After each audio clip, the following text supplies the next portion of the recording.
తెలుగు ప్రజలందరూ ఎంతో ఘనంగా జరుపుకునే పండుగ సంక్రాంతి.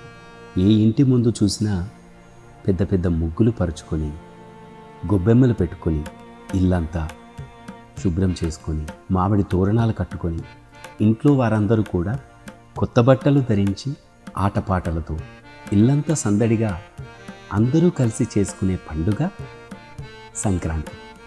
3 రోజుల పాటు భక్తి శ్రద్ధలతో ఆటపాటలతో ఎంతో ఆహ్లాదంగా ఊరూరా జరిగే ఒక గొప్ప వేడుక ఈ సంక్రాంతి పండుగ.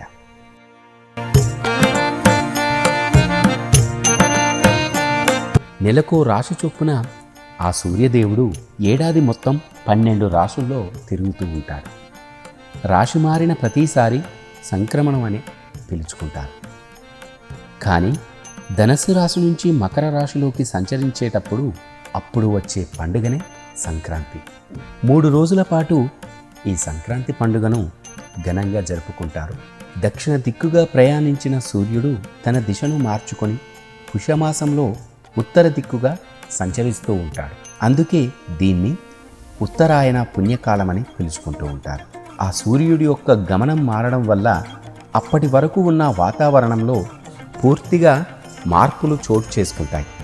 సంక్రాంతిని సౌరమాసం అని కూడా పిలుచుకుంటారు.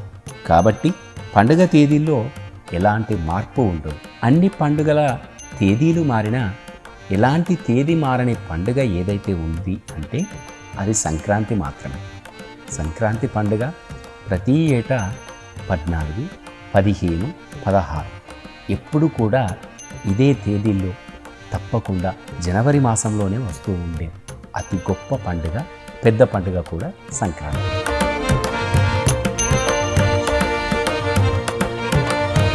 సంక్రాంతి సమయానికి పొలాల నుంచి వచ్చే ధాన్యంతో ప్రతి ఇంట్లో ఉండే గాదెలతో పాటు రైతుల మనస్సు కూడా ఎంతో నిండుగా ఆహ్లాదంగా సంతోషంగా ఉంటుంది. ఇంటికి చేరిన కొత్త బియ్యంతో అన్నం వండుకొని ఎవ్వరు కూడా తినరు. ఎందుకంటే కొత్త బియ్యం తొందరగా అరగవు కాబట్టి. అందుకే వాటికి బెల్లం జోడించి పరమాన్నం, అప్పాలు, అరిసెలు, పల్లెటూరులో సకినాలు ఇలా పిండి వంటలను చేసుకుంటారు. జీర్ణ సమస్యలు కూడా తలెత్తవు ఆ పిండి వంటలు తీసుకోవడం వల్ల. తమిళనాడులో కొత్త బియ్యంతో పొంగలి చేసి నైవేద్యంగా పెడతారు.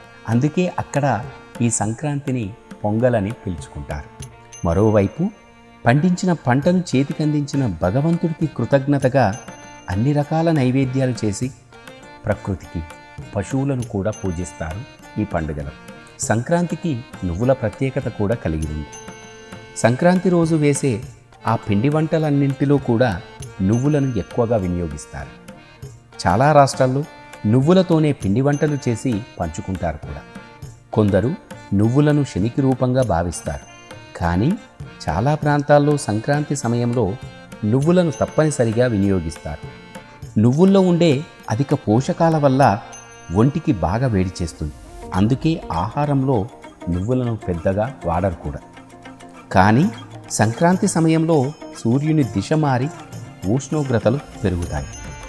ఈ సమయంలో నువ్వులను తినడం వల్ల మారుతున్న వాతావరణానికి శరీరాన్ని అలవాటు చేసినట్టవుతుంది.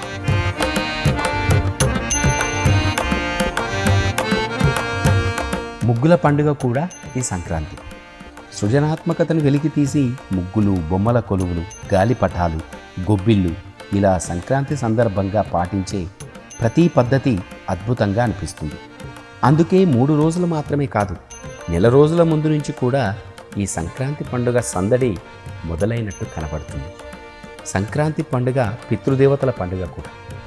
సంక్రాంతి రోజు పెద్దలకు తర్పణం విడవడం తరతరాలుగా ఆచారంగా వస్తోంది కూడా.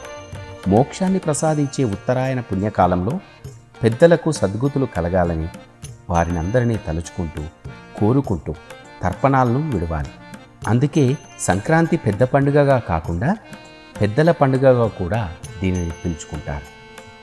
ఎప్పుడూ నేనే అనే భావన కూడా వద్దు. నలుగురిలో మనం అనే భావన అంతులేని ఆనందాన్ని ఇస్తుంది. సంక్రాంతి పరమార్థం కూడా అదే. మన దగ్గర ఉన్నదాన్ని నలుగురితో పంచుకోవడమే అసలైన పండుగ. పంటలు పండి ధాన్యం ఇళ్లలోకి చేరుకునే సంక్రాంతి సమయంలో దానం చేయడం చాలా మంచిదని కూడా మన పురాణాలు చెబుతున్నాయి.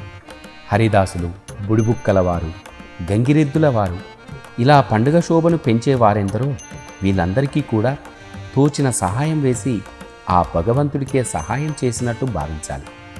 మనమందరం కూడా సంక్రాంతి పర్వదినాన్ని ఎంతో వైభవంగా జరుపుకుని ఆ హరిహరుల యొక్క కృపకు పాత్రలవ్వాలి.